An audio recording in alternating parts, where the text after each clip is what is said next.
Qui sap quant de temps, en un món on convivien tota classe d'espècies fantàstiques, on els elfs eren els més influents i poderosos, un esdeveniment que canviaria la vida de tots ells estava a punt d'ocórrer. Era primavera a la muntanya encantada. Els gnomos, que eren molts treballadors i els encantava divertir-se, feien vida normal. Aquests certs vivien en bolets de formes i colors distints. Els gnoms es dedicaven a l'agricultura i els agradava el dolç amb mentó. De fet, la senyoreta Pepín era una gran cuinera i pastissera que abastia a tots els xiquets i majors a l'eixida del parc. De sobte, a la casa de l'arbre blau, aparegué una fada àngel per a donar-li a l'elfa Maria, que es trobava de visita, una gran notícia. Estava embarassada. De seguida, tots els gnomets posaren a treballar per carregar el carro dels regals que hi vivien. Arribà l'estiu, i les fades que vivien en un lloc immillorable, junt a la cascada dels Tres Salts, no sabien de la gran notícia. Les fades eren les úniques que recol·lectaven el pols de fada. Tenien un arbre al que anomenaven arbre ploró. Rebia este nom perquè els seus fruits, en madurar, esclataven inundant-lo tot de pols de fades, que pareixien llàgrimes caient de les seues branques. A les fades els agradaven molt els jocs de taula i tenien un lloc reservat per a jugar. Mentre un grup de treballadores de l'arbre ploró, que s'encarregaven de buidar els seus fruits, descansaven, una fada àngel els comunicà l'estat en què es trobava Maria. De seguida començaren a embotellar el pols de fada per a carregar-lo i dur al pessebre. Gnoms i fades ja estaven al corrent de la notícia i un mussol molt xarraó, arrossegant d'un carro camí del regne dels desitjos, arribà al poblat dels Donyets per contar la notícia, ja en la tardor. El camí que duia al regne dels elfs passava per 3 poblats. Al seu pas per Ciutat Pinya, que és on vivien els Donyets, carros de pols de fada i de fruites i de verdures anaven cap allí. Els Donyets veien que se les tirava el temps damunt. Van treballar a destall per poder dur carbó, or, plata i bronze que traien de les seues mines al naixement. Ja arribant al regne dels desitjos, un majestuós pont als peus de la font més gran i imponent de tota la muntanya, arribaven els Reis Mags per oferir a l'elf Jesús els seus regals.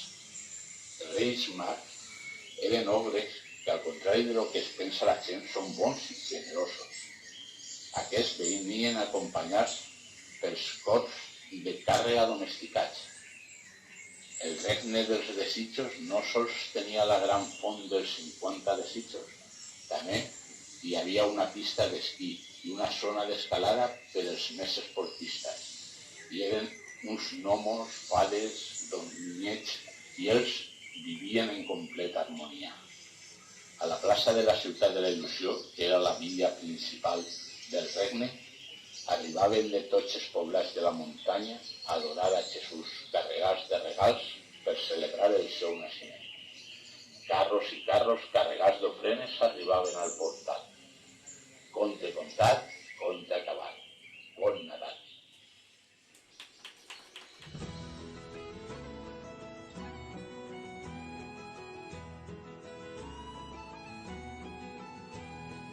Watch all the flowers dance with the wind. Listen to snowflakes whisper your name. Feel all the wonder, lifting your dreams you can fly. Fly to who you are. Climb upon your star. You believe you'll find your wings. Fly to your heart.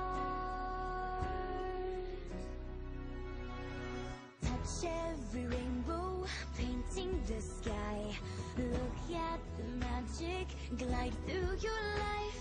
A sprinkle of pixie dust circles the night. You can fly. Fly to who you are. Climb upon your star. When you believe you'll find your wings. Fly. Everywhere you go, your soul will find a home. You'll be free to spread your wings. Fly. You can fly to your heart. Rise to the heights of all you can be.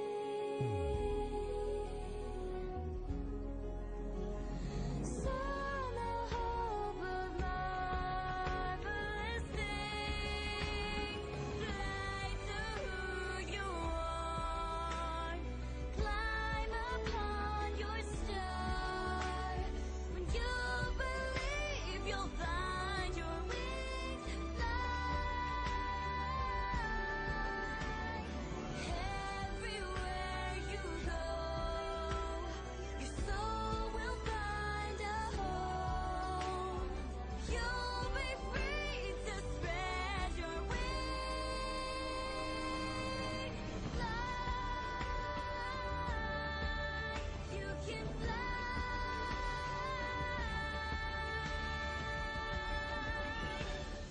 to your heart.